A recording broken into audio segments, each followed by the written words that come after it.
In this episode, Tom Terwilliger brings the fire. You're going to learn about your aging blueprint, how to influence your DNA, how to reclaim your energy. He's going to tell stories he has never told before about how he went from being in a biker gang to being Mr. America, being held at gunpoint, and how he truly, with his wife Dawn, is making such a difference to help people magnify their magnificence. Be sure to tune in. As always, Kelly, well said. Let's get to it.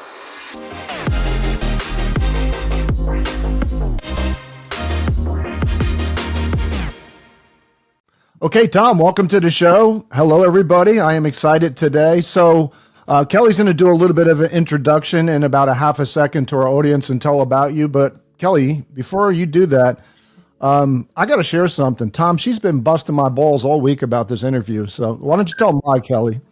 Because Tom, Mark has a man crush on you. He was so excited. No, I don't have a man crush on Tom. No. Here's what it is. No. That's BS, Tom. You're an '80s dude. You rose to the top of your career in bodybuilding. You're still in amazing shape. You've kept your marriage together, and you're out helping other people. Thank you. I don't think that's too big of a thing to admire in somebody, Kelly. She was busting my balls, man. It was terrible. So, I will say, Mark, you seem pretty serious about this, man. Almost too defensive. You know what I'm saying, Kelly? It's the Jersey in me, man. You know, we get defensive in Jersey, so you never know what Long Island, man. So True, we got two Jersey and one Long Island. Hey, Kelly, why don't you share? You're looking great today, as always, Kelly. Why don't you share a little background about Tom so we could dig right into today's episode? I think people are going to get a lot out of this sucker. Oh my goodness. Yeah, we're so thrilled. And Tom probably does not need much of an introduction, my goodness, but he is a former Mr. America martial artist, mindset coach. This man has spent decades helping high achievers really defy age, among other things. And he started bodybuilding in the biggest arenas, and we're going to talk about him being held at gunpoint. We're going to talk about his high-achieving university. We're going to talk about his story of grit and growth and just getting better with time. So, Tom, thank you so much for being here. My pleasure. Thank you guys for inviting me. I appreciate it. It's nice to know you're still a little bit relevant. That's it. Yeah. I'm not expecting a lot. Seriously. So you were held at gunpoint. Let's talk about that quick, and then I want to get into your bodybuilding background here. So you got it. Well, I mean, that goes way back because, early on, a lot of what I had to overcome was my own mindset as a youth. And I think that's true for a lot of young people. I thought I was the only one struggling as a 4th, 5th, 6th grader.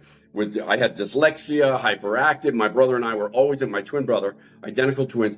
We were always in trouble constantly until we were put into the special ed class. They didn't know what to do with us, so they put us into the special ed class. Even though we had high IQs, fortunately, but all the trouble and all the dyslexia and everything was setting us back. We didn't learn in the traditional ways. So that started a sort of like a outlaw approach to life in many respects. We became bully killers, and we never killed any bullies, but we certainly defended those who were getting bullied. Because in the special ed class, you can imagine there's a lot of people that get bullied, and then kids don't know.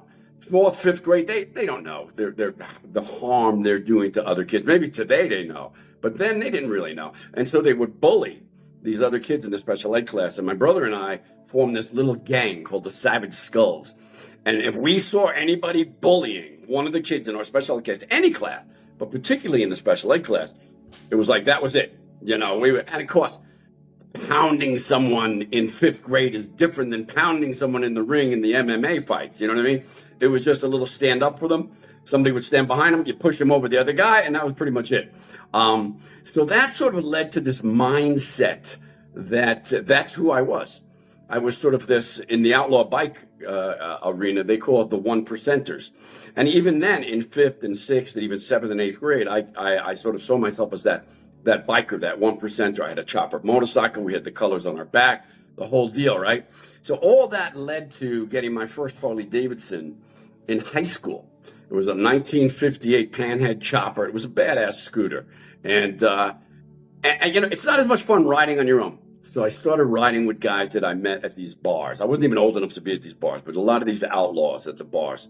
And that became, I dropped out of high school, and that became my lifestyle for the next 5 years. Now, in the interim, I'd done some bodybuilding.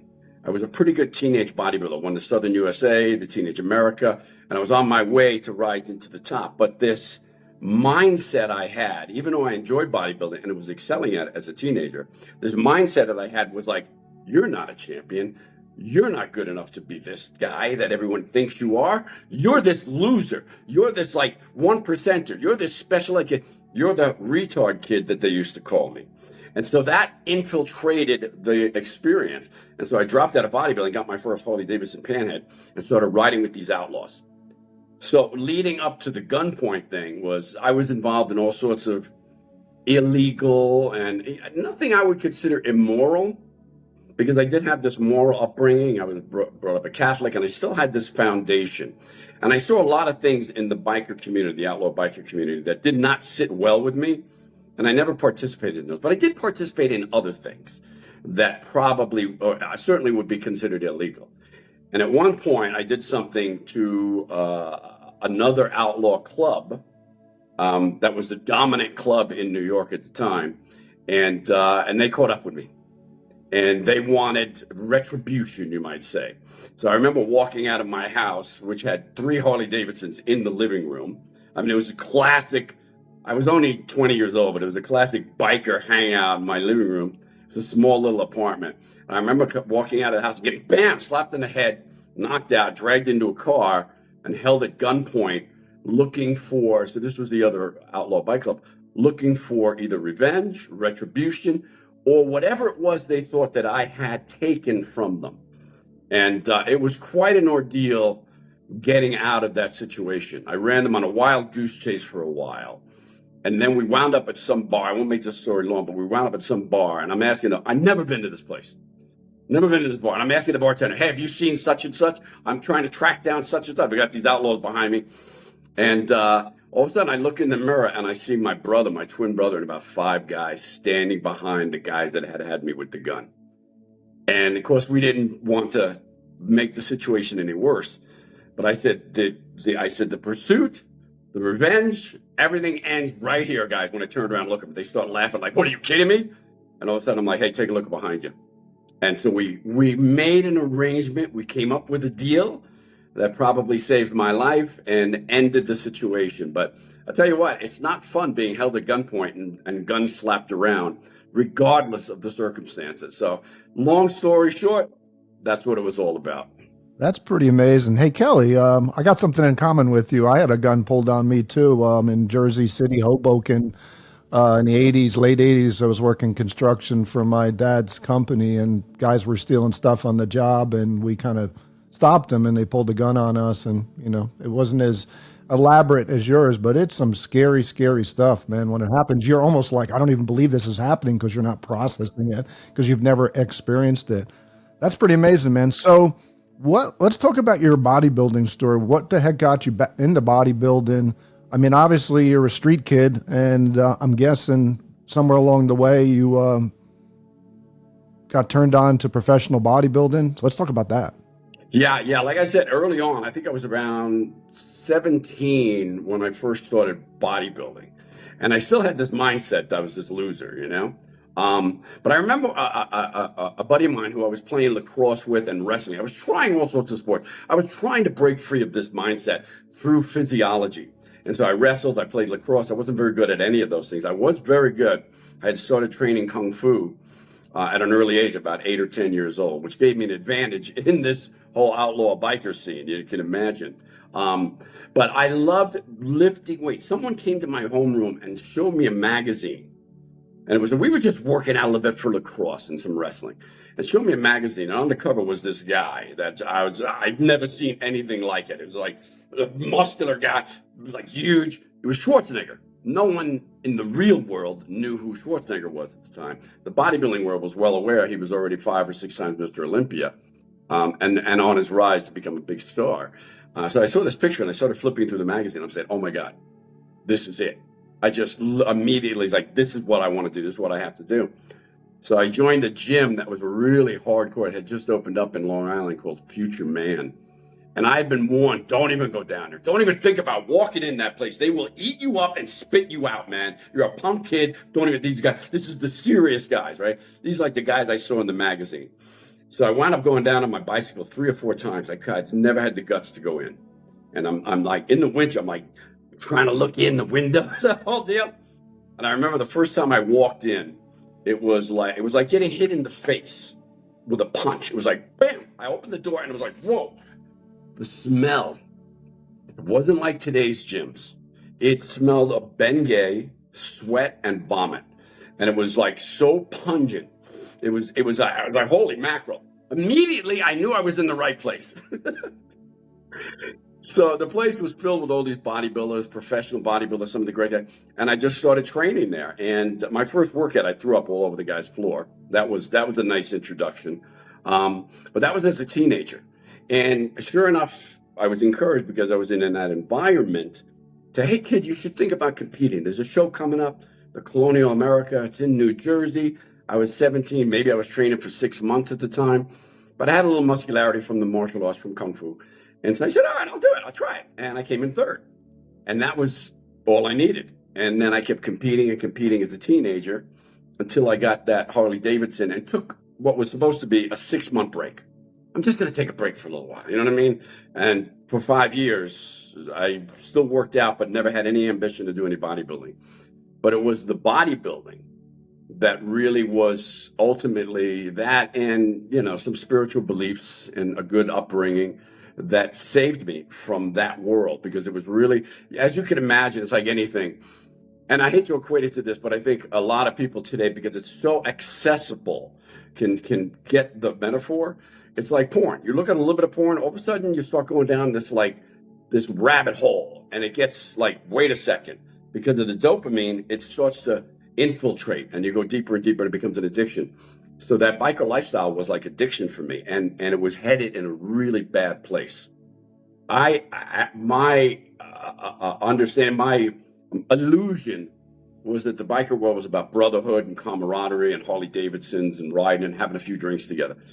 It's outlaws, drugs, gun running, prostitution, all of it.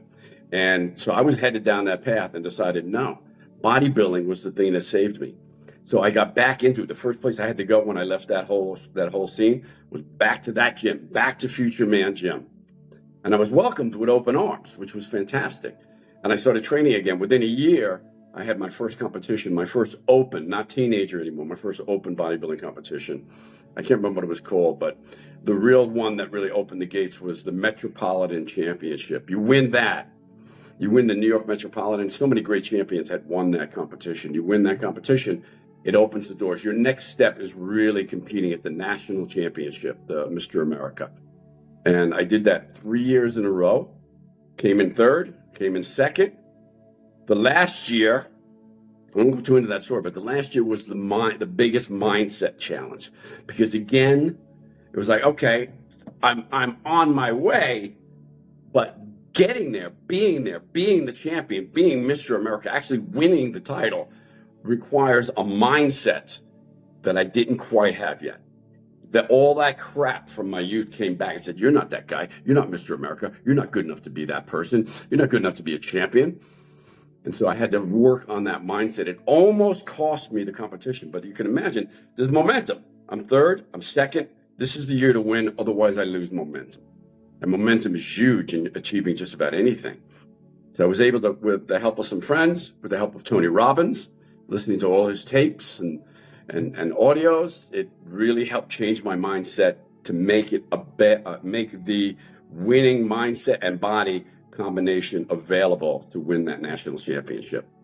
And it was just something I've always loved it. So you won that. What qualified you for the Olympia? So after winning the national championship, you don't have to turn pro, but your pro qualification is done. You're able to enter the IFBB, the International Federation of Bodybuilding, and that's the pro level. So my first show was called Night of the Champions. I took 6th. Then I entered something called the Niagara Pro Championship. And the Niagara Pro Championship was a sought-after competition. There was a lot of guys that were great. Sonny Schmidt. I won't go into it because your viewers probably won't know these guys. But Albert Beckles, who'd been competing, he competed with Arnold. He competed with the guy was when I competed with Albert Beckles, a British black guy. He was already 55 years old and looked unbelievable. He was like unbeatable at 55. I was like, holy crap, that's inspiring, man. So I took third at the Niagara Championship 2 years in a row. That qualified me. The top three qualified to compete in the Mr. Olympia competition. And that was probably the thrill of my life, being able to compete in that, because that's the pinnacle for your viewers. The Mr. Olympia in the IFBB, the professional bodybuilding ranks, is the Super Bowl. It's basically getting to the world championship. And there's no more weight classes. There's no more anything. It's just 10, 12, 15 guys competing together to see who is the best. Schwarzenegger won it 7 times. A friend of mine, Lee Haney, who I competed with, won it 8 times. You win it once, it's like you've got momentum. You can win it again and again. I never won it, but competing in it, Mark, was the thrill of a lifetime, man. It was awesome. So I found a video here. So I'm going to put you on the spot here. Let me see if I could share this, and maybe you could kind of give us a little play-by-play here. Hopefully this thing works. Can you all see this thing? Yes. Remember this sucker? I see it. Oh, my God, yeah. Why don't you give us a little play-by-play? What's going on here, man? What's going in your head when you were doing this? Well, this, I believe, was Night of the Champions. Night of the Champions is a huge pro show that takes place in the Beacon Theater in Manhattan. And all the new and a lot of the older pros entered this competition. And so for me, this was my first time, number one, competing in front of my hometown, New York. So all my friends were there. Everyone was awesome. there. And it was a fantastic experience. I think I placed 6th in this competition. One of the most important things that you'll make note of here was I spent a lot of time working on posing. I didn't want it to be just about physique. I wanted it to be about the experience for the audience. I wanted them to feel something. I wanted to see this human statue come to life and create a story. So that's what I was doing with this pose routine. I spent months on this routine. It looks simple, but timing it to the music, bringing out the emotion was really important to me. And I think I managed to do that. I remember getting a standing ovation in the audience. I didn't win the contest, but I got a standing ovation. And for me, that was almost as good, maybe even better.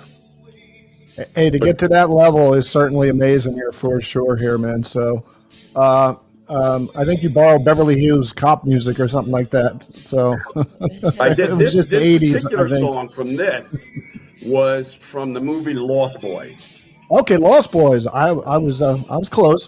But that's a good song. I did use Beverly. I used another song from Miami Vice, a Phil Collins song in my national championship. But this was from Lost Boys. I always use music from movies because the movie music, Hollywood knows how to create emotion, and their music is a big part of it. So picking something that's popular, great. Everybody knows it. They've heard it 1,000 times. Picking something from a movie that has an emotional impact, that helps tell the story that I'm trying to tell from on the stage. And that story was all about, I still believe, through the waves, through the tears, through the heartache, I still believe. And that story is about rising up from the ashes, you might say. And all of us have that struggle in our lives. So I wanted to tell that story on stage, as well as show my physique to the best of my ability. It was fun. I got sorry, Kelly. I got another question for you here. So I got another question for why are all these young bodybuilders dying today? I think they're overdoing it. There's a limit. It's like anything. I mean, almost anything. Water. We have to get enough water. But if we drink too much water, it could cost us. It could cost us our lives in many respects. So almost anything that might be benign to some degree, but especially something that might not be benign, that might actually have some potential for creating harm in the body, is when it's taken to the extreme. And I think the unfortunate thing is, it's almost the natural evolution in the sport of bodybuilding. Even when the generation before me, it was like, they were big, they were good, but they weren't what we were in the 90s or the early 2000s. And then the guys like myself or even Ronnie Coleman, Everyone's striving to be bigger, more muscular, more freaky. I think the problem is today's bodybuilders, they want to be freaky. They want to freak out the audience. They don't want to necessarily entertain or bring the beauty of the human body, because the bodybuilders today are not beautiful. They're just not. They're bulky, they're clumsy, they're blocky, and it just doesn't have the same beauty, I think, that the previous generation or two had. And the whole idea is just to be as big and freaky as possible. And to do that, they're experimenting with and playing with drugs and anabolics and insulin and growth hormone. Growth hormone, when taken to an extreme, is non-discriminating in terms of what cells grow. So if any of these bodybuilders have cancer cells in their body, for example, the growth hormone will expand that cancer cell. A heart, in many respects, the heart, because the heart, what happens is the heart gets bigger, but it gets thicker. And the chambers of the heart get smaller and smaller. So you've got this 300-pound bodybuilder depending on this chamber to pump enough blood. So it has to work 3 times harder just to get the stroke volume needed to get blood to all these working muscles. And it's just too much for the heart. You put anything else on top of it that the body might be able to survive or be able to deal with, and it becomes too much. And I think that's what's happening. I'm sorry. So do you think that there's more bodybuilders dying today because they're obviously pushing the pile too much, taking too much crap, or do you think it's just there's more access to the information today? Because I pulled this up on ChatGPT. See, look at this thing, man. So look at the number of people. Look at this. So this is in 2023. I mean, Wow. You may know some of these people. I don't know these people, but look at the age, 30 years old. 52. I mean, I get that, not old, but not young. Not old, no. 30 years old, 27 years. Oh, shot dead in the gym. I guess, you should have, that's not the way to go. Age 36, 19. I don't know what they all died of, but motorcycle accident. But a lot of these, here's died, reported severe dehydration at 20 years old. Yeah. And these are some amazing, beautiful people, man. So Yeah. I know. I don't know. It's certainly disheartening to see so many young people getting taken down in such a beautiful sport that changes people's lives.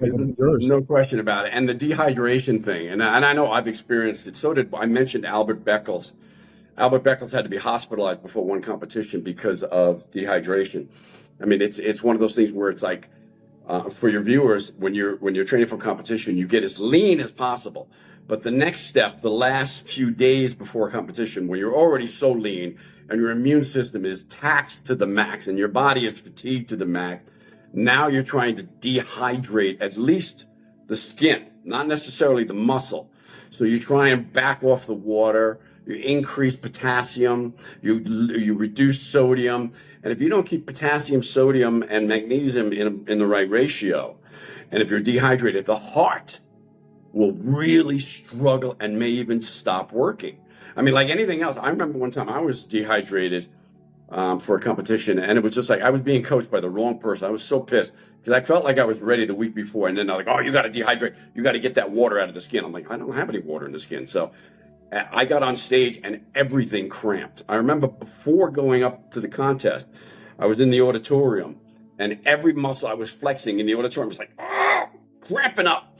And I stood up because they call light heavy. He's got to get back behind stage, prepare. I stood up and my leg cramped. And then I bent it, and then the hamstring cramped, and then the other leg cramped. I tumbled down 8 flights of stairs before getting on stage because of cramps. Now that's just the musculature. If your heart does that same thing, you're in trouble. And I think that's a lot of what's happening. It's really too extreme. Do you feel the sport is not as safe as it used to be, or it never was really that safe? It was kind of like do it on your own. I don't think it's ever really been safe because it is such an extreme. And, I used to justify some of the stuff, you know what I mean? But was like, compared to today, it's like was next to nothing. Yeah, but back in the day, I mean, look, I've done 2 cycles back in my 20s. I did Anavar and Testipinate. That's it. Okay. And, we stopped taking them. We didn't do insulin or all the stuff that these kids are doing today and overdoing it today. It's just ridiculous what you can't put that much crap in your body and expect it to not pay a price. You can't. Even I tell you what, even then though, I mean, I remember when I first started competing internationally, and everyone, they either called it the recipe or formula. What are you doing? Everyone wanted to know what you were doing. You know what I mean? So other competitors like the European national champions, right, or the East. One guy, Barry DeMay, was always asking me, "So what are you doing? What are you doing? What are you doing?" And they would laugh. The Europeans would laugh because I'd be like, "Oh, well, I would do 3 to 6 months of this, and then I'd come off for 3 to 6 months, and it wasn't a lot." And they're like, "What?" They're like, "That's what I do all the time, and then I ramp it up for competition." It was like it was already starting, and it started in Europe in many respects, But yeah, it is. I think it's far more dangerous because it was always dangerous, the dehydration part of it, and when it really got dangerous was when insulin and IGF-1, which are both growth factors, were really introduced to the sport. And I remember distinctly. Explain to the average person what insulin does. I mean, obviously, people think of insulin, they think of type 2 diabetes, but what does it do for bodybuilding? Well, what it does, it's a growth factor. So it forces nutrients, it forces glycogen into the cells, amino acids into the cells. It has a chain reaction effect that increases growth, especially with IGF-1, which is also a growth factor. IGF-1, insulin, and human growth hormone was the cocktail, you might say, that a lot of guys were using. I never used it, and because it really came in around 90, 91 or so, just when I was going into retirement. So it increases the body's ability to grow. It has an anabolic effect on the body. Most people don't realize that about insulin, But what it also does is if it's not done to exact and, under medical guidance, what it can also do is shut your blood sugar down. It can lower your blood sugar so low that you could go into a diabetic shock very easily. And guys were doing that. When it first came out, nobody knew what they were doing with it. So they would just do a little bit here and there. Hey, you know what? My cat has diabetes. Oh, he's got insulin. Let me try it, And so they would try it, and shaking, loss of hearing, vision would start to go. If someone wasn't there to help them and to give them some sugar of some kind, they would go into a diabetic shock. And it did happen on a few occasions. So yeah, that was the turning table, you might say, the moment in the bodybuilding world when things changed from just using anabolics, like you said, testosterone or Anavar or some of these other things, DECA, which are very commonly used and relatively safe if you used it in cycles and you were blood tested. But then the insulin, the growth hormone, and the IGF-1 came into it, and it really became dangerous because it's hard to regulate it. I think they've got it more regulated now. This is after 20 years now they've been playing with this stuff. But it's still dangerous because we're always pushing the envelope, always pushing it. And you know what? I was going to say a moment ago that I justified even what I was doing at the time, that it was like, okay, hey, you know what? If I'm an IndyCar racer, am I going to be afraid to maximize my speed around that turn? Because if I am, don't even get in the race. You might as well just not even get in the race because you're going to get blown by. You have to be willing to say, hey, you know what? I might hit the wall. I might crash and burn, but it's worth it to try and be number one. At least in that mindset it is. Yeah, it's the cost of doing business for sure. No doubt. Yeah. So did you ever get over to New Jersey and some of the gyms in like the Edison area, or no? Back in the day, they were pretty popular. They were popular. In fact, we used to say there was something in the water in New Jersey back then. I was like, where'd you go? Did you ever get to Dynamic Fitness in Edison with Vinny Saccone? He used to run that gym in the late 80s and the 90s. Or how about what was it, Apollo Gym in Highland Park? Did you ever get there? Was that owned by John Kemper? That was Marty and Mike. Okay. They were a couple back in the day before it was cool to be a couple, and they were always arguing at the front desk, and Marty was always complaining about Mike. But you had Phil Hill there, you had all these guys. Gaspar used to train there, and that's where I learned my chops. And I used to train with the power lifters there. So for the most part, because I don't have a bodybuilder physique here, I'm way too tall and lanky here for that. But it was exactly what you described. No air conditioning in the basement, sweaty and stinky, and I loved it. Now I go to the stupid gym here in Stewart. It's about 65 degrees when you walk in there. I literally have to wear a hat, and I'm freezing my ass off in there. That's not a gym. That's a country club. Yep. I know. I've been, when I go into the gym, saying, is this hot in here? I'm like, God, no. I mean, when you trained in Jersey, when you trained in New York, Future Man Gym, as I described it, had no air conditioning. And in the summer, 100 degrees, and that place was like a steam box. It was brutal. But yeah, Jersey, man. Jersey had some great bodybuilders. Gaspari, like you said, Phil Hill, John Natashek. So I would go out occasionally. I trained at Bob Bonham's gym, Strong and Shapely gym. John Kemper's Diamond, I think it was called Diamond Gym, John Kemper's gym. John Those passed are, away. I think, Linden, right? Linden or Elizabeth or one of those. I forget where they were. Elizabeth, yeah. So yeah, I had some good times out in Jersey training at those places, man. And it was fun to go to different gyms because no matter what, I mean, here I am. I'm the national bodybuilding champion, light heavyweight national bodybuilding champion. But no matter what, you go to some other gym, and there's always like, God, look at that fucking guy. He's huge. I remember the first time at Gold's Gym in California, after winning the nationals. Gary Stridham won the heavyweight and overall, and we flew out together to Gold's Gym. We did a big photo shoot together. And I remember when we walked in, Gary had never been to Gold's Gym either. And we walked, Gary was a monster. I mean, he became a legend in bodybuilding. And we walked around the gym a little bit just to get to know it. We saw the photographer, Chris Lund, there. We went upstairs to the locker room. We got changed. We looked at each other like, oh my God, I don't even want to go out there, man. These guys are monsters. I mean, they really were. It was just like, the guys that would never even dream about getting on stage were freaks. It was like, holy mackerel. But it was fun going to different gyms.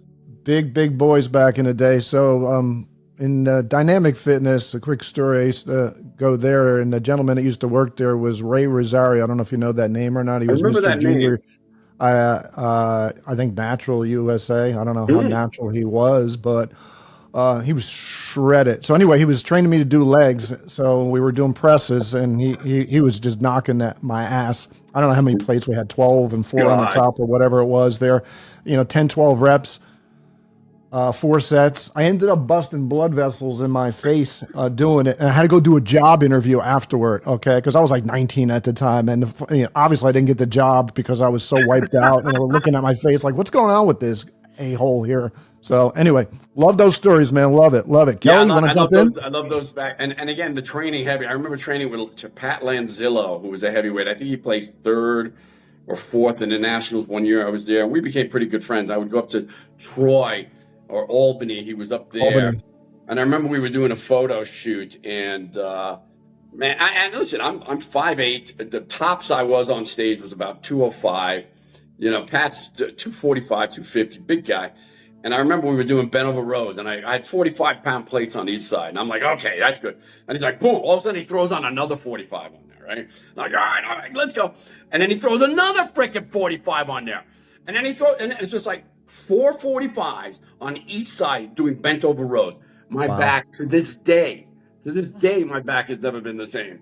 I'm like, I wake up every morning, I'm like, that freaking Pat Lanzillo, son of a bitch. For sure. Kelly, you want to jump in? I love the reminiscing. My son's girlfriend actually competed this weekend in Edison, New Jersey in her first wellness competition. She took 2 firsts, a second, and a 4th. So Edison apparently is still a pretty big hub, and it's still happening there in Jersey. So well, that's awesome. Pass on congratulations. That's fantastic. Yeah, congrats. Yeah, so we just love this. We hope they stay healthy. Hope everyone is hearing that.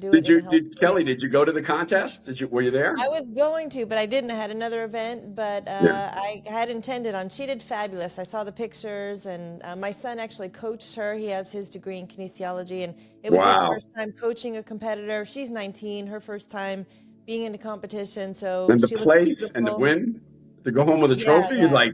Awesome, 2 man. First place, a second, and then a 4th overall. So she did good. Nice. She's definitely got the bug now. So that's. It is a different world, though. I will tell you this: I don't go to too many bodybuilding or fitness shows anymore because it's so long. There's so many categories now. Yes. I think about 5 years ago, I emceed like the Colorado State Championship, and honest to God.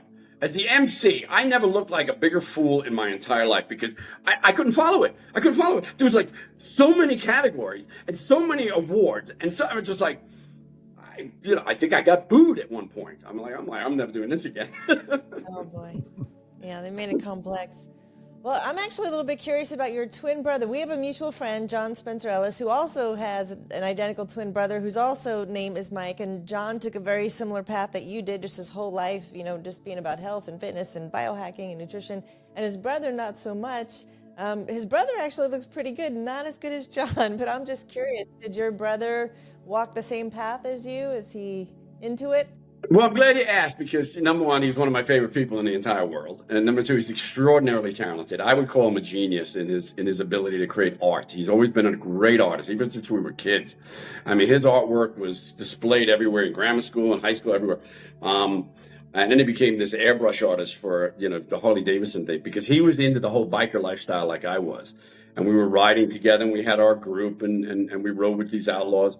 And then when I had my awakening, you might say, and it was a traumatizing event, I won't go into it, that ultimately got me away from that lifestyle back into my saving grace, which was bodybuilding. But my brother was still involved and still in it, very deep in it, and was a heavy drinker, and was but just a badass. I mean, I didn't know anyone 6'5", 350 pounds that could take my brother. He was so tough. It was unbelievable. And I remember one time driving by the bar that we used to hang out, and there was 15, 20 bikes out there, and I'm already out of it. I'm already like third place or second place in the nationals, and I see my brother's bike out there, and I'm like, all right, I got to go in. I got to check it out, and I got to say hello to some of these guys. Well, I did not like Future Man Gym, where I got a warm welcome back. I did not get that warm welcome back from the biker community.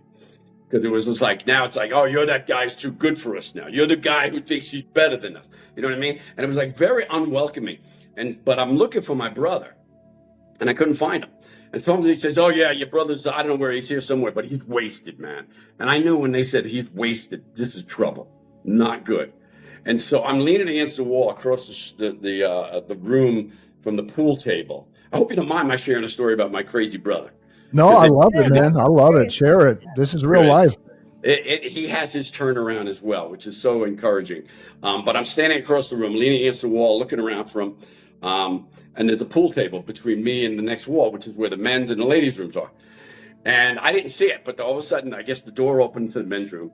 All I hear is boom, boom, boom, boom, boom, boom, boom, boom. He used to carry around a 12-inch Bowie knife, right? He always had it on his hip. And boom, he threw it across the room, and it missed my head. It hit the wall and locked into the wall about 4 inches from my head. I look across, and there he is laughing. I'm like, oh my God. And I won't go into the whole thing, but he walks around the pool table. The guy accidentally hits him with the stick, and my brother just takes him out, and then comes over, puts his arm around me. Let me buy you a beer. And it was one of the most depressing experiences. It was wild and crazy, but I saw the lifestyle. It was depressing and disheartening, because I'm like, I know where this is going. I know where he's going to wind up. He's going to wind up in prison. He's going to wind up dead. Someone's going to kill him. He's going to rack up his bike. Something's going to happen. And it was very disheartening at that time. And then about a year later, he made it a year later. I won the nationals and was opening up a gym in Long Island. I opened up 2 big gyms out there, and I wanted him to be my partner, a partner. I already had a partner, but I wanted him to come in as a partner. And I said, you got to clean yourself up. You got to get out of the whole lifestyle. You got to start training again. And he did. And within no time at all, he won the Metropolitan Championship, the one that I won. He won the Tri-State. I mean, he's really turned it around like in no time at all. It was incredible. It was like he was on that precipice himself. He was right there ready to take that leap. He knew this lifestyle is not going to last long. It's unsustainable, and he's going down with it, And so all he needed was that one opportunity. Someone to say, hey, I believe in you still, man. You could do this. Let's do this together. And he changed it. And he won bodybuilding championships, and then got married, had a child, and he's still a great artist today. He's a tattoo artist now. And he had to get away from the paint fumes and all that stuff. But man, his ink is bar none. No. So he's cool. And he had 2 boys. One of them, I'm not even sure I should say this. One of them is a Navy SEAL. And just extraordinary. Brought up 2 really cool kids. One of them has turned into someone who's going to serve at the highest possible level in defense of the United States and our citizens. It's pretty cool. You got something to be proud of. That's awesome, man. Seriously, Kelly? You know, that's fantastic. And we all have those turning point moments. You've probably had several in your life. And so now you're helping others do the same. You have this university, this high achieving university. Tell us how that came about. Yeah. I want to go there, but I want to also, I didn't want to ignore John Spencer Ellis. You brought up John Spencer Ellis, and I forgot to mention that I love John. John's a very dear friend. He disappeared for a while. He's back on the scene a little bit, and still in great shape. And I knew he had a twin brother, but I'd never seen, I think it would freak me out if I saw John's twin brother. Yeah, look him up, Mike Ellis. He's married to a beautiful woman for probably 30 years, Irma Ellis. She was a fitness competitor, and Mike is in good shape. He doesn't do nearly a fraction of what John does. John looks phenomenal. Mike still looks pretty good. That's why I was curious about the nature-nurture question of a twin. Yeah. You know, how much of it was just really good genetics and how much of it is, doing the hard work. Right. Yeah, definitely. A little bit of both for sure. Yep. So you had to ask me something else, and I went to John Spencer Ellis. My apologies. The high achieving university. So I was talking about how we all have these turning points, things in life where we just say, okay, this is the moment where it's going to change. And now you have spent a long time helping people do that. And so the high achieving university, how did that come about? Well, that is a offshoot, or it was spawned from the work I've been doing in personal development for several years. Personal development, personal growth, business growth, after bodybuilding. And I retired from bodybuilding because I moved here to Colorado. New York was no longer for me. Long Island was just like, okay, it's great. We had 2 successful gyms, sold those. I met my wife, Dawn. We've been together over 30 years now. And that, that was it. I had to move to Colorado. I mean, she was a special woman like you, Kelly. And it was like, hey, I'm going to take a chance. I'm going to take a leap. I barely knew her, but I'm like, I'm going, man. And I'd never done that before with a woman, never. With anything for that matter. It was always planning. But this was like, hey, you know what? I got to do this, and now's the time to do it. So while I was here, I just finished doing the Olympia and the Grand Prix, and decided, hey, I'm in Colorado. I got to do some Colorado stuff, man. Mountain biking was like, okay, I got a mountain bike. This is cool, So I got out with a friend of mine from Europe, who was my interpreter when I was touring around Europe giving seminars and stuff. And he had his girlfriend with him.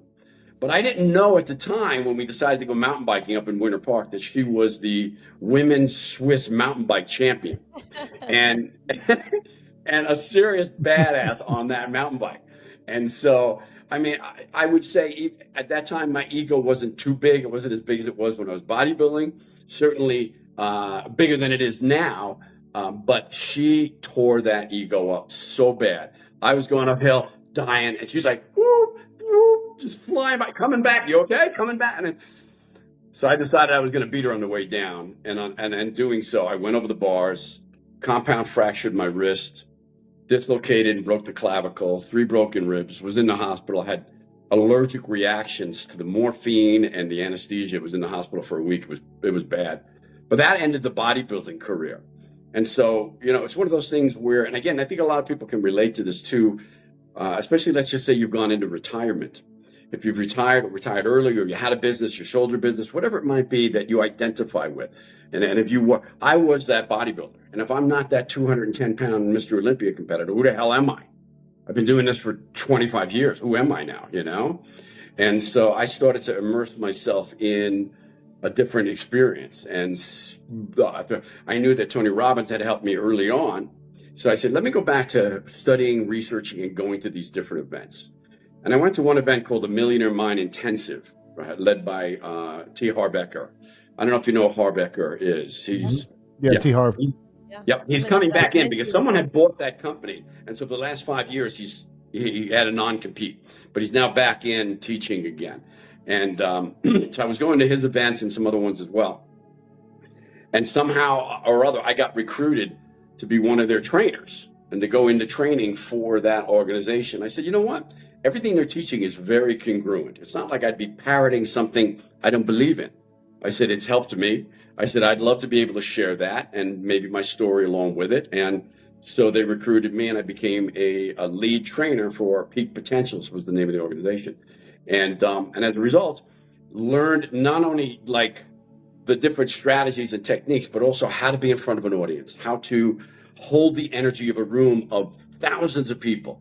I would never been able to do that. There are techniques and strategies and all sorts of things to help alleviate the anxiety and to help relate it and recruit as many people as possible. And it taught me all that. So when that was done, and that was about 3 or 4 years or so, when that was done, I wrote a book called The 7 Rules of Achievement and started teaching and training and coaching small business owners, entrepreneurs for the most part. And that led to different online products, confidence products and the achievement products and overcoming adversity and all these different things. So we said, okay, where do we want to, because we were selling all these things like independently. And we said, okay, where do we want to be able to house these, number one, and number two, to be able to provide more information. Let's go deeper. Let's share with people what they need to do to grow and to expand and to improve. I call it manifesting your magnificence. And so to manifest your magnificence, it doesn't always come naturally to some people. We have to have tools. We have to have examples and people who have done it before us, so we can follow that path. So that's why we decided to build High Achievers University, which is just a housing, curating for the different products that help people grow that we've developed along the way. My wife, and I say we, my wife Dawn and I have worked on this together, and also to share other things. We haven't never done a podcast or live videos on there, but that's what we do there. We have some other websites as well. Influential DNA, which is my wife's website. I love that. It's to me, it's our best vehicle for delivering what needs to be done, especially for people over 40, over 50, and most certainly over 60, to be able to say, hey, you know what? I've got some control over my experience as I get older. I mean, Kelly, you can't be over 35 now. Yeah, I'm about to be 56. 56? Almost. Yeah, Kelly gets younger, I get older, Tom. That's the way this thing works, man. So I'm telling you. It's good. It comes down to the length of our divorces. Hers was like a week, and mine was 6 years. So see, and that's where I made my mistake. I thought it had something to do with the telomere length. No, it's the divorce length. That is a bigger predictor of accelerated aging than telomeres and anything else. It is for sure. So let's talk about our age group, 50 and above here. So you were born in, I think I read 59. So that 59. Makes you what, 60? 66. 66. Very good. And you're in amazing shape now. I think I saw one of your martial arts videos that you posted on your page, which was amazing. So what do you think the biggest limiting beliefs that people have when they hit the 50 mark and above? And how do you turn it around for them when it comes to their health or their identity? I think that was something really great you said about losing the identity. I think a lot of people in their 50s lose their identity. Empty nesters, don't know what the hell to do with themselves. Maybe they're tapping out on their work, just about getting ready to retire. Health changes a lot. So let's talk about that. Well, I think the best, probably the thing that people hold on to is my best years are behind me. And it's like at 50, it's just like, okay, it's kind of downhill. Doesn't have to be that way. We know it doesn't. But the best years aren't necessarily behind you. They can be if you allow them to be, But there's something that I think is really interesting. It's the mindset that helped me for years with finances was identifying what my mindset was around money and the limiting beliefs around that. So you're right. In identifying what's your limiting belief as you hit 50.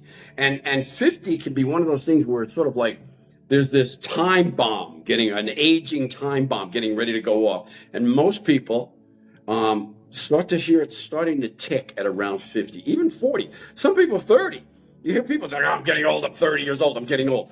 You're implanting, you're putting the seeds of being old in premature. I mean, long before you should be.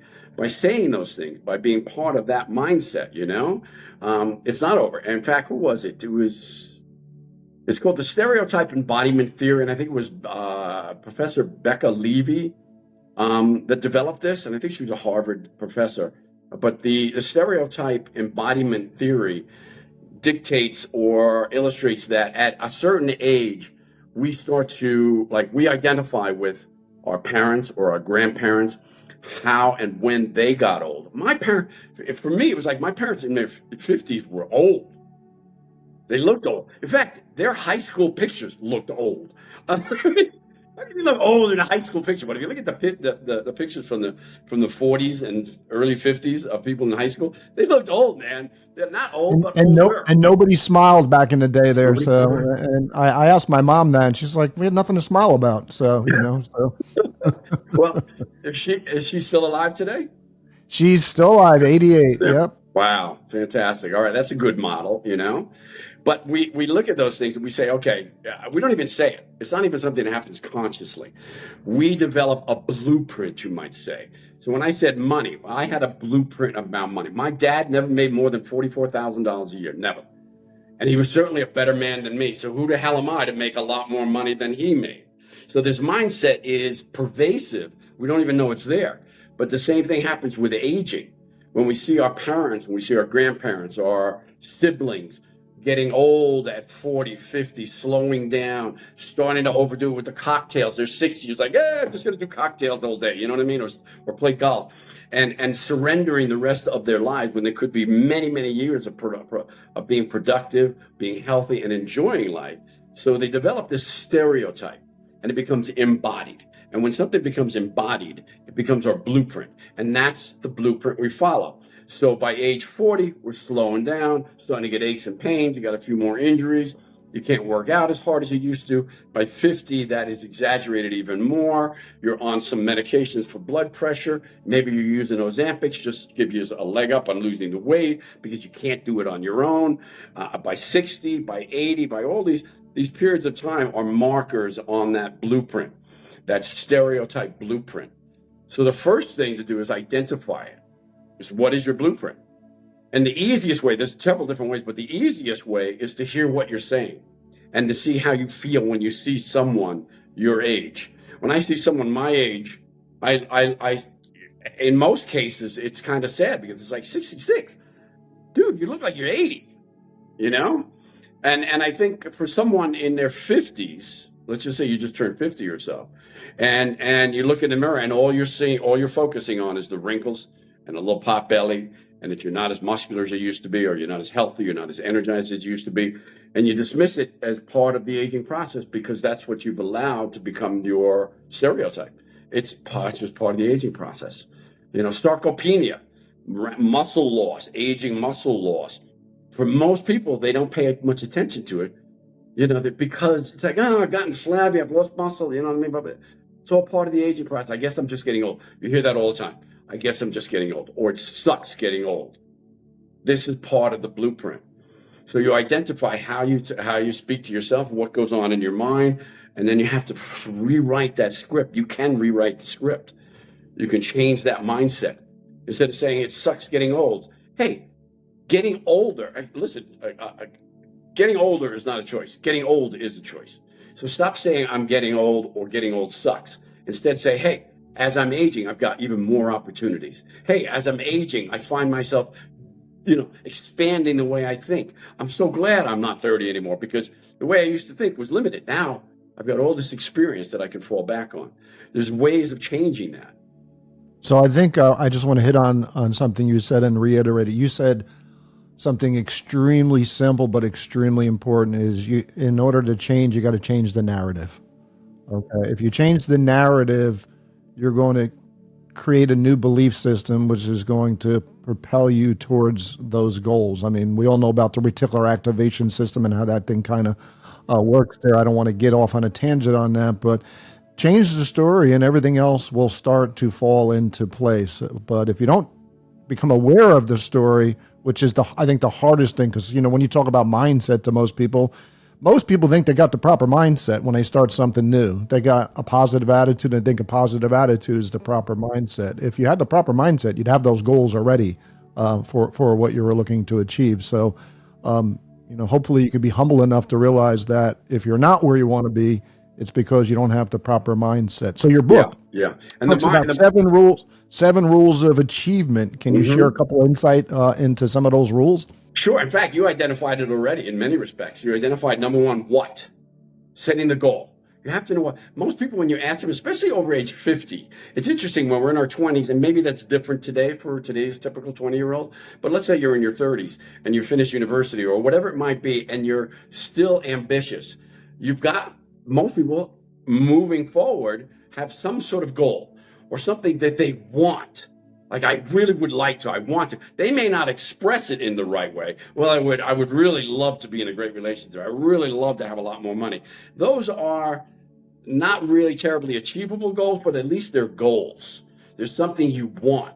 So the first rule is what?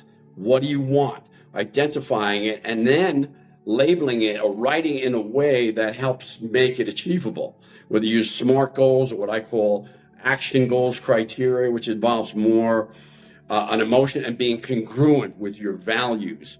It's hard to achieve anything if it's not congruent with your values. And for me, for example, my values around money was that you have to work hard. You got to work hard. You got to work hard. But working hard isn't good enough. You got to work smart too, right? We know that. And so I was stuck in working hard, building a business, working hard, always working hard. And I had money coming in, but I was always broke. I always felt broke because my mindset wasn't around and identifying it how I really wanted it and how it could be achieved. So I think as we move forward, even as we age, it's so important to identify what. And when I say what, it's like, what do you want? What do you want? So if this is the blueprint, this is where you're headed because this is where your parents headed. This is where your brothers and sisters are headed. What do you want it to look like? What's the narrative look like for you? Well, interesting. You talk about your dad and making $40,000 and you had a limiting belief around that where, hey, man, I can't make more than my dad. I'm growing up and I kind of had that same narrative. My dad, never made more than $30,000. I mean, he was in his own business with sheetrocking and construction and all that stuff.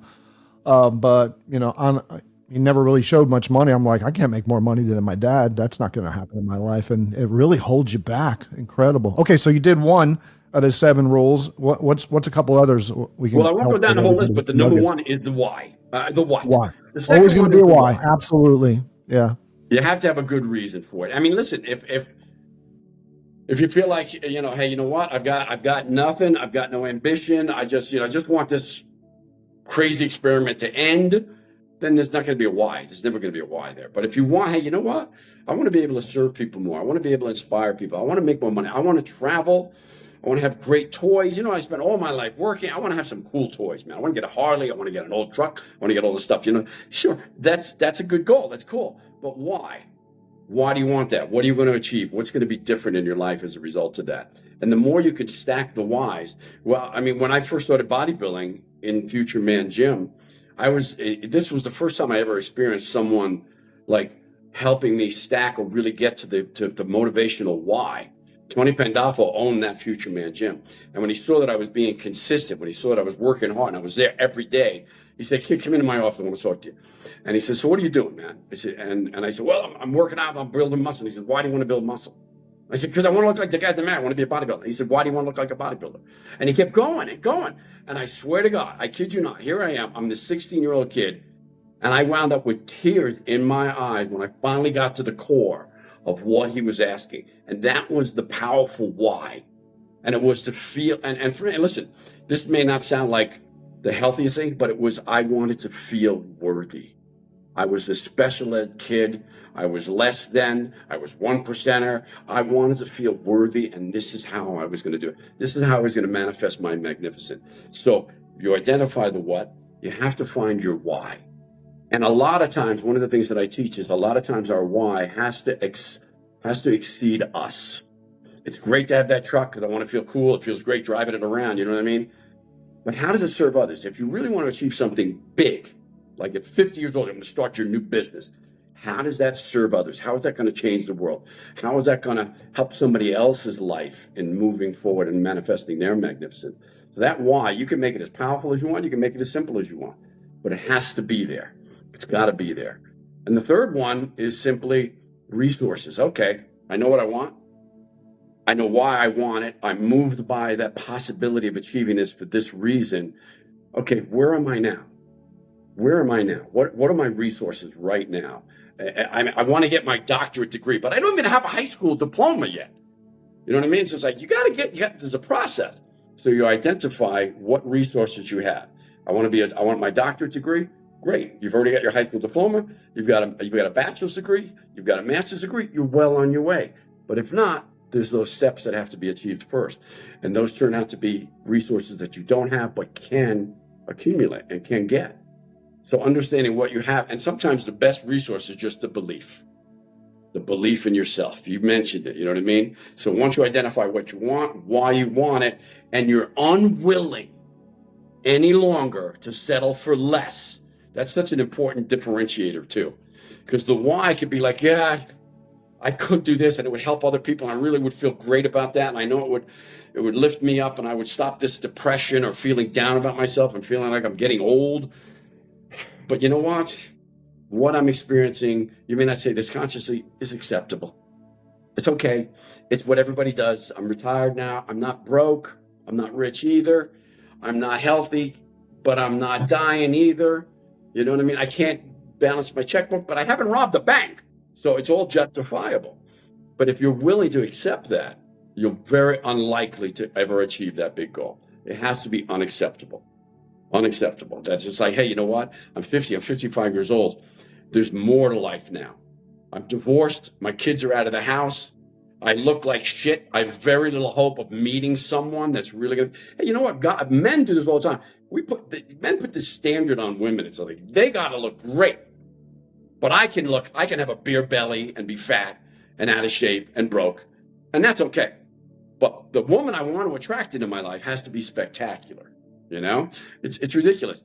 So we have to be undeniable in terms of what we want and not settle for anything less at that point. Well, you know, guy math is all screwed up anyway. So for the most part there. So, yeah. And I think, sorry, go ahead, Kelly. I was going to say, I love that you brought up the sort of the relationship and how that works with the mindset. I definitely don't want to end the podcast without getting some couples advice from you, because most people our age are single, and the ones who are in a relationship, a lot of them are not happy or maybe even in hopeless despair. You and Dawn are a powerhouse couple. She is fierce. I love her. And so any tips that you want to share? We do full shows on relationships, but I mean, someone who's out there walking the walk and doing it well and finishing well, we'd love a couple of tips on how you do marriage well. Well, the first thing I would say is look back at whatever your past might be, whatever didn't work out, whatever relationship crashed and burned, and we all have them, and take a look at what your responsibility was in that, and decide now, you know what, I'm not going to do that. My first relationship, my first marriage, I was married once before during my bodybuilding career, and when I was competing for the Mr. Olympia competition, she was second. She was always second. Bodybuilding, my career, the eating, the training, everything took precedent. No self-respecting woman on the planet will tolerate being second in your life for an indefinite period of time. Maybe for a short period. You're building a business.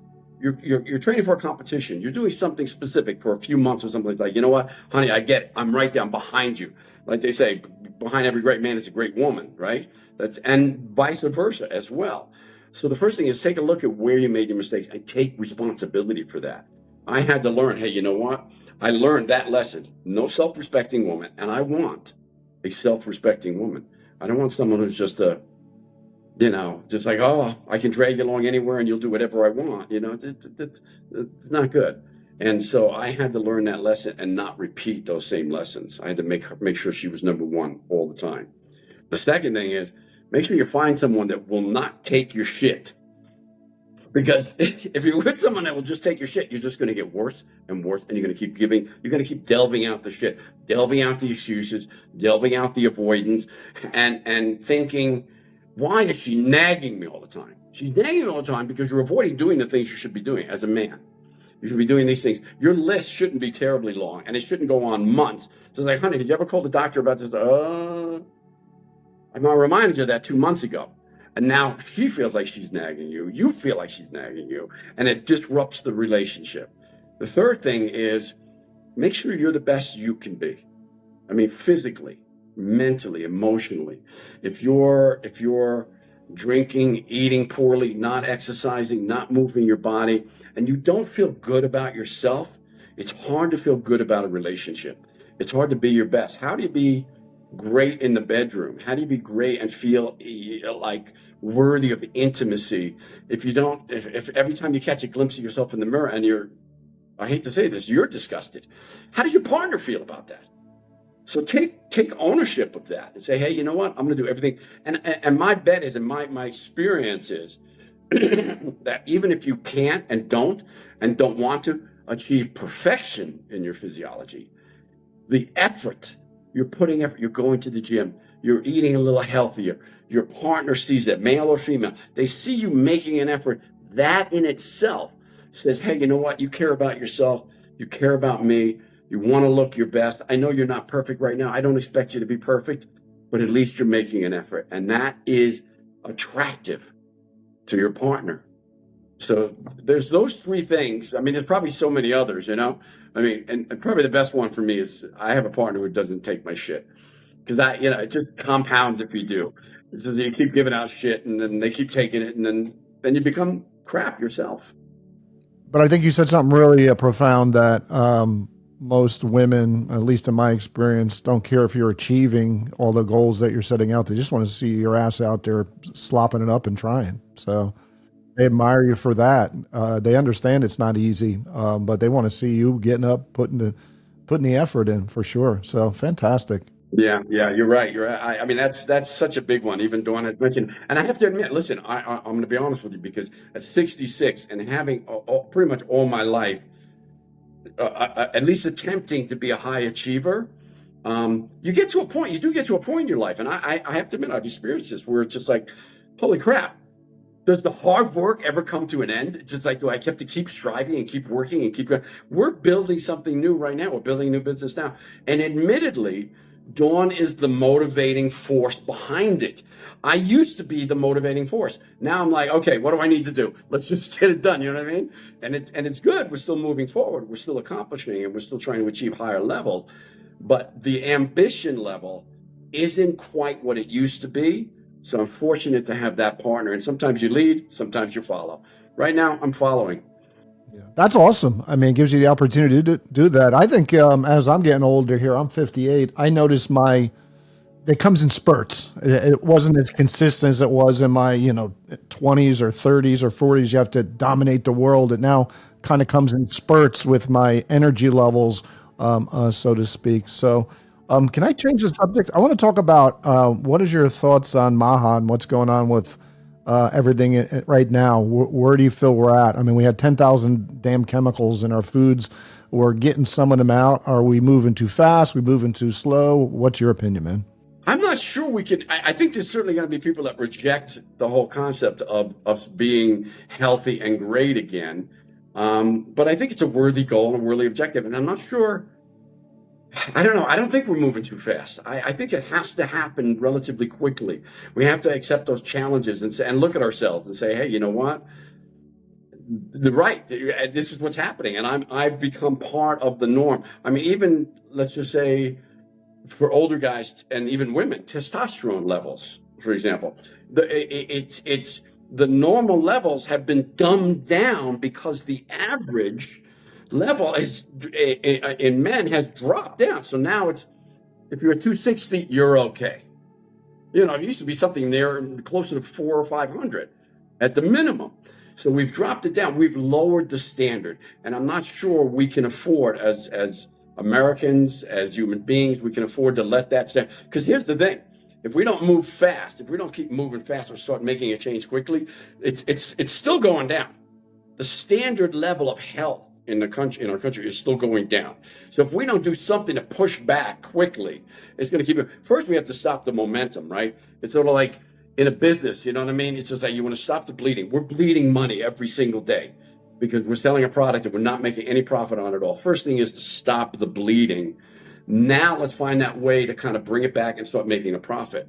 So if we want this country in terms of us as human beings and assets and resources, and to be our best and manifest our magnificence as a whole, we got to stop the bleeding first, and that's got to happen relatively quickly. Let's put a tourniquet on it, and I think that's what's going on. And now let's see if we can start inching it up a little bit higher and higher and higher. I haven't done that. Have you done that challenge yet? The 100 was it 50 push-ups? 100? No, 100.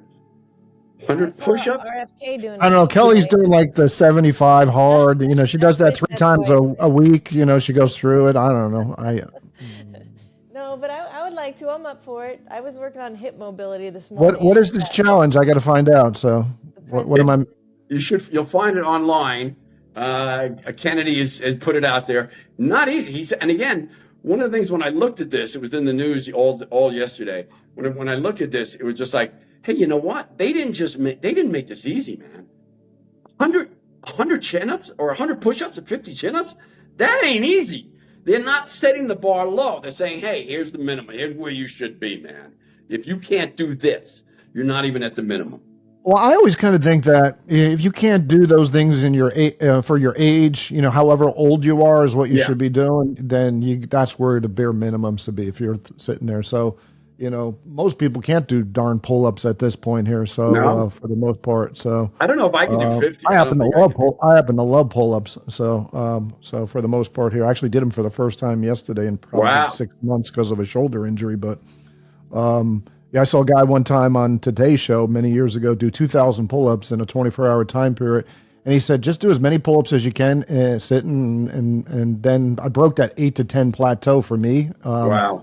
Ended up getting up to about 30 pull-ups there. I don't fully lock out because of the tendonitis, and you got to work around that. Yeah.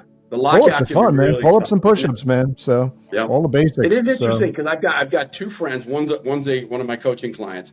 One, Dr. Robert Goldman. Do you know Robert Goldman, Dr. Goldman? You guys must know him. No? Name Oh sounds my God, familiar. you have to get Robert Goldman on as a guest. I'll send his information over to you.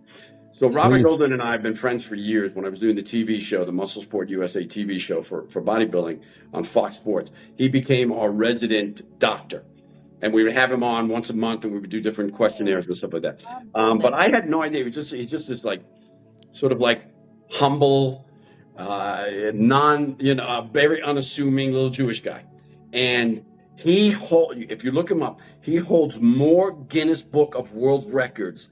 I mean, he did over 100 handstand push-ups. Wow. And I asked him, I'm like, 100? He goes, I said, you had to stop at some point. The muscle he goes, no. He goes, it wasn't the muscles. It was the blood flowing to my head. I couldn't take it anymore. He goes, my head was ready to explode. He had more in him. One-arm push-ups off the floor. I mean, the guy is unbelievable. He's like a 4th Dan in martial arts. I mean, it's just crazy, but you wouldn't know it. And so he's extremely inspirational. But I also have one of my clients who turned 52 last week.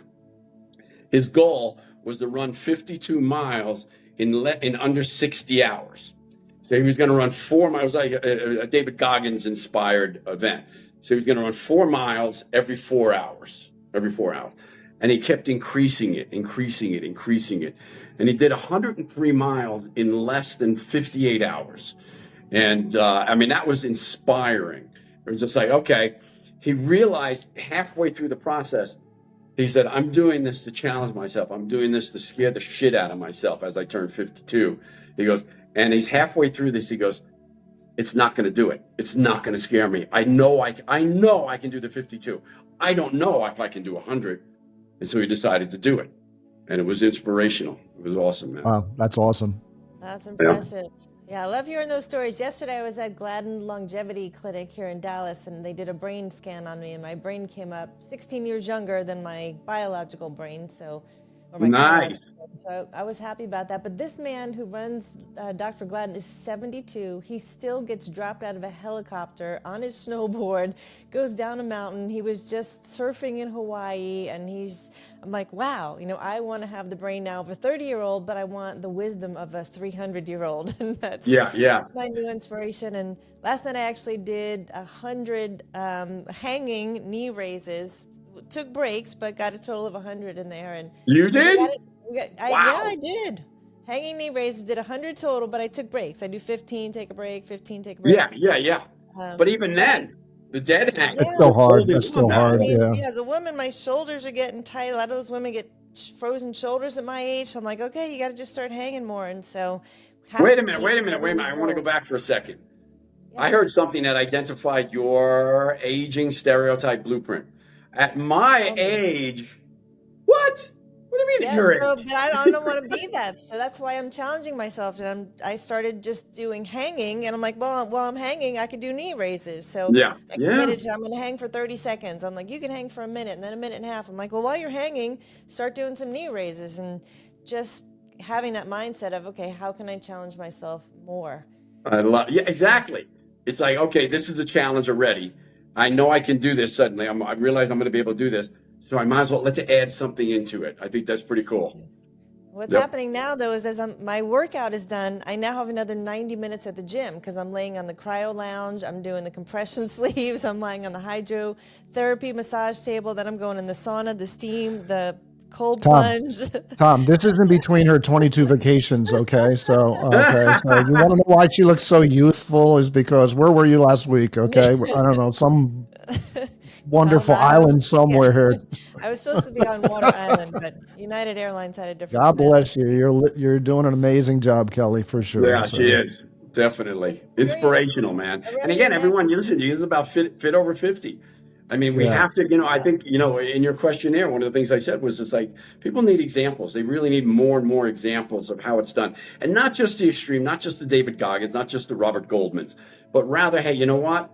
We could be regular people easily, I mean, it's just like, but we've made a decision that we're better than that. We know, I think that all three of us know, and many of your listeners know, but some don't, that you cannot be your best, period. No matter what you want to do in your relationship, in your business, in your fun life afterward, whatever it might be, you can't be your best unless you're optimizing your physiology, unless you're optimizing your body.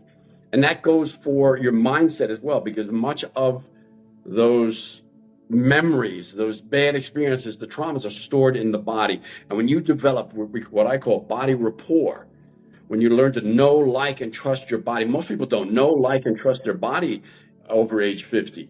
And when you learn to know, like, and trust your body and develop rapport with it again, you can trust it to take on that new task, to take on that new challenge, to take on a better sexual relationship with your partner, to take on whatever it might be that you want to do.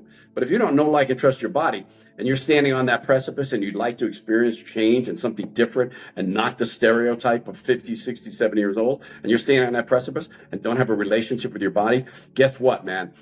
The dragon's coming back and he's dragging you back again, right back to that old 50-year-old blueprint that you're trying to get rid of. You've got to honor the body. It's all about taking action in that respect. And you can do it on a daily basis, man. Change the diet.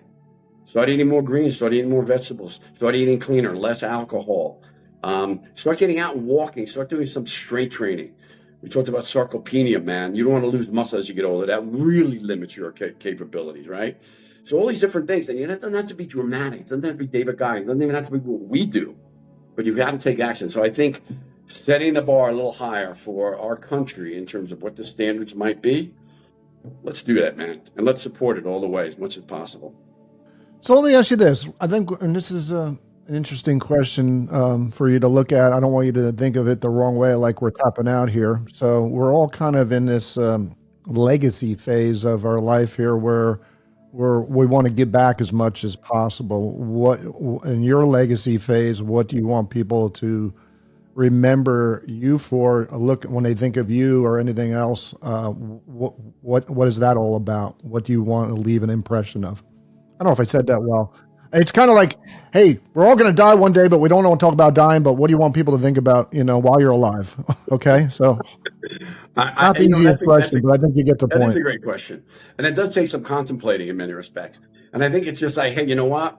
Here's a guy, and again, listen, I will never, very unlikely, ever be the famous that have the longevity in history, a Martin Luther King, a John F. Kennedy. I mean, these are legacies that live on forever and ever.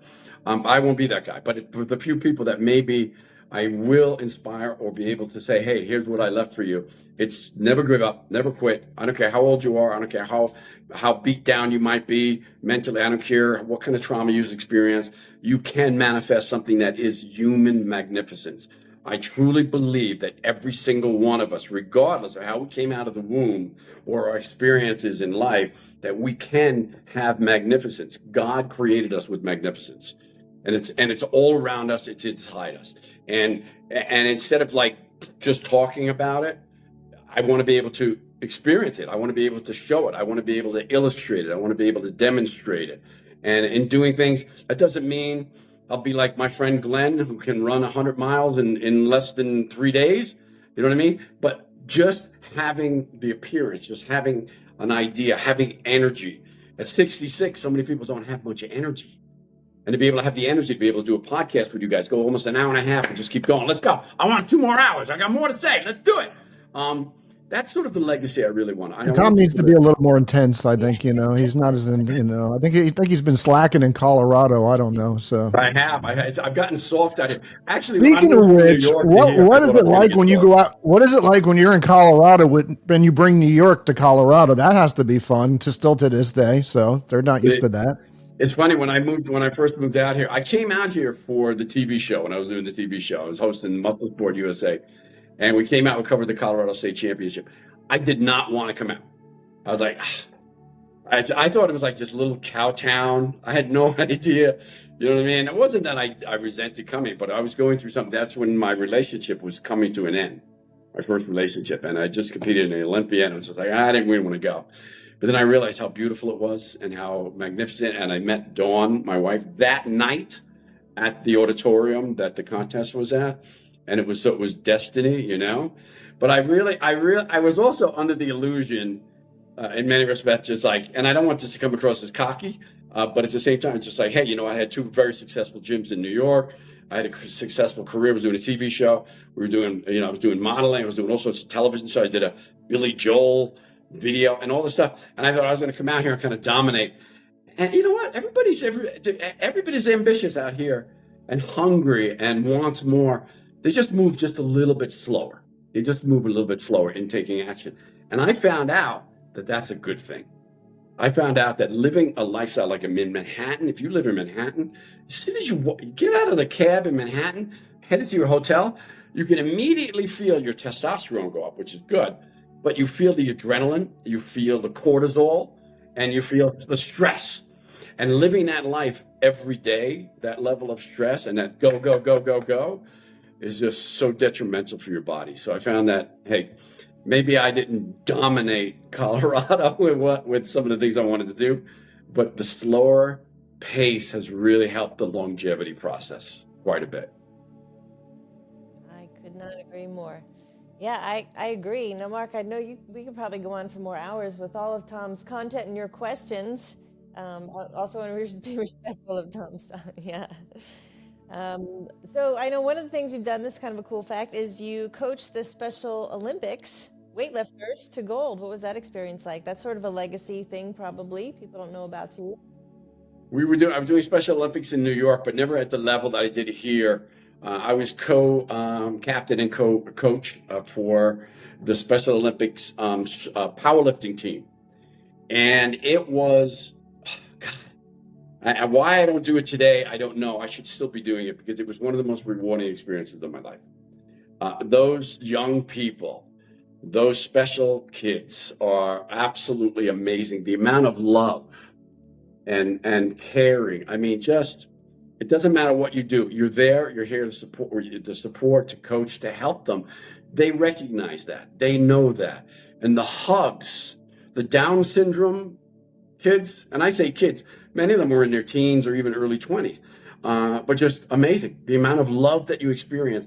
And powerlifting is like this too. If you've ever been to a powerlifting contest, it's not like bodybuilding per se. Bodybuilding, it's very like, I got to beat my competition. I'm not going to give them a leg up at all. I'm not even going to say, I might go up to one of my competitors and say, hey man, you look great, but what happened to your calves? Did you not work your calves for years? You know what I mean? Trying to get some kind of psychological advantage. Get in their head, yeah, for sure. It doesn't happen at powerlifting contests. And a Special Olympics powerlifting contest is to the extreme. It is every team, every guy, every competitor, every female, whatever it might be, screaming and yelling and applauding everybody that competes, struggling to get that deadlift. All of a sudden, the entire audience, everyone, every team, they're yelling and screaming, and it's unbelievable. And to have won a gold on 2 occasions, was just, I tell you, and you're right, it is a legacy. I've got a big poster with the team, and it's something I can look back on and really be proud of. And I received more reward from it than I'm sure those young special athletes did.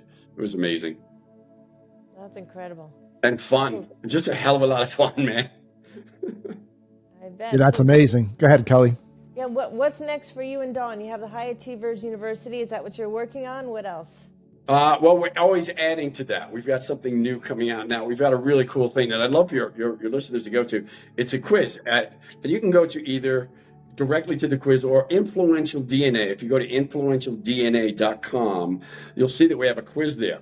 And it's the rapid aging quiz, because there are energy blockers that you're creating in your life. And there are several of them. And we've listed them all. But this quiz will take you through a process of finding out what your number one energy blocker is. And it might be your mindset. It might be how you're eating. It might be a lack of exercise. It could be any number of different things that we've identified that block energy as we get older. So taking this quiz will lead you down the path. And then we've got a whole thing. You'll get something in the mail that gives you an entire how to eliminate this and what to do instead of this. And again, awareness is key, right?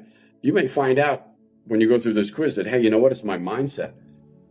And we help identify that and then give you some tools, rules, and strategies to help correct it. So influentialdna.com, and you'll see an area where you can just click the quiz. Of course, the website is great anyway, but you can click the quiz, take that quiz, only take you about 2 minutes or so, and then you'll get some really great results there. So we're always adding things to either Influential DNA or High Achievers University. We're working on something now. I don't want to say too much about it, but it's called the Ageless Energy Solution. And again, this is Dawn's 52 or 53. I'm 66. This is our community. We relate to it. We understand it. We experience many of the same energy symptoms, the same aches and pains and stuff like that. We minimize them, and we want to help others do the same thing so they can manifest their magnificence as they age. Wow. Well, we definitely want to share this inside our community. Our Facebook community has about 36,000 people. So we'll make sure all of the links get put in there and put with the podcast when this goes live. So I am going to go there right after the show and take that quiz myself. And what a great tool. That's fantastic. Thank you. Yeah, it's always about doing something. We're always trying to do something. You can't, a Rolling Stone gains no moss. We always keep moving. You got to try to keep moving. That's one of the lessons as we age. Never sit still. It's way too easy to sit back and watch television, and we do that. We watch television. We have our favorite Netflix shows, but you can't get caught up in that in lieu of doing other things that allow you to grow physically, mentally, and emotionally. Love that. And just curious, around your neck, is that a microphone or is that some biohack thing we need to know about?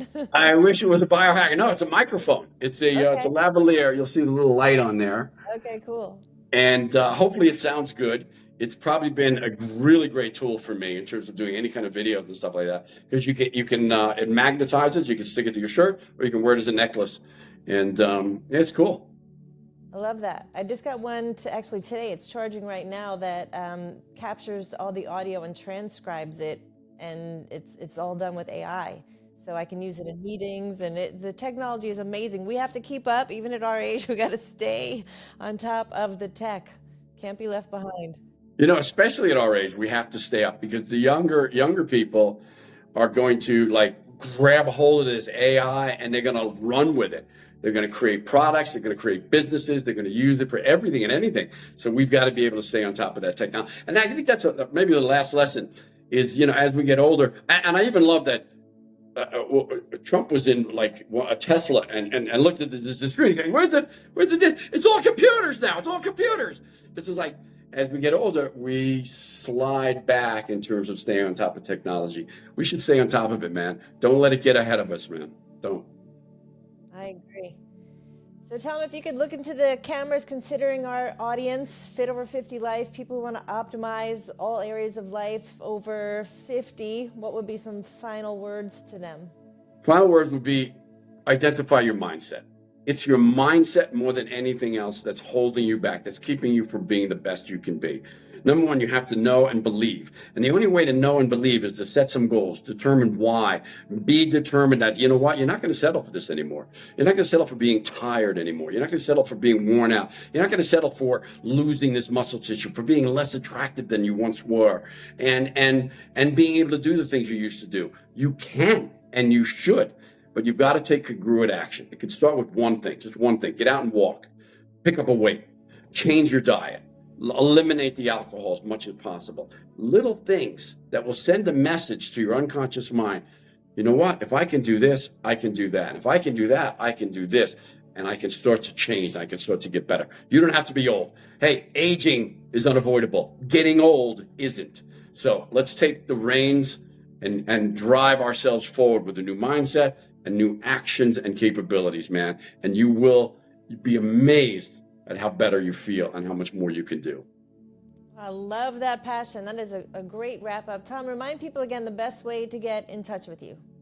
Probably the best way would be go through Influential DNA. That would be the best. Also, my personal website is maxmindset.com, maxmindset.com, or Influential DNA. That'll also give you a link to High Achievers University and the quiz, and that would be the best way. And of course, say hello on Facebook. I'd love to hear from you.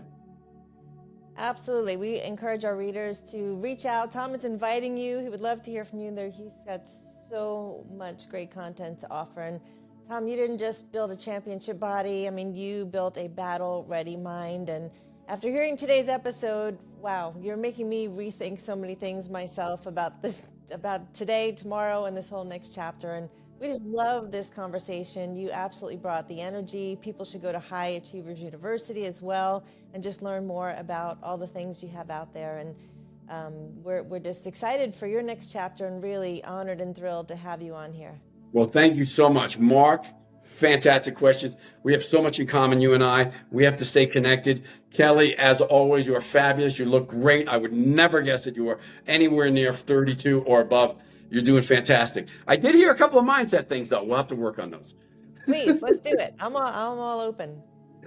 All right, guys. Tom, you definitely talk the talk and walk the walk. And I say this on to other guests, but I mean it. You're I'm not blowing smoke up your butt or feeding your ego at this point, but look, I'm ready to go to the gym after this. I don't know about you, Kelly. So if you are listening to this or watching this and you aren't inspired to go out there and go to the gym or take hold of your life there, you don't have a pulse, man. Get in touch with this guy. This guy could definitely help you get to the next level.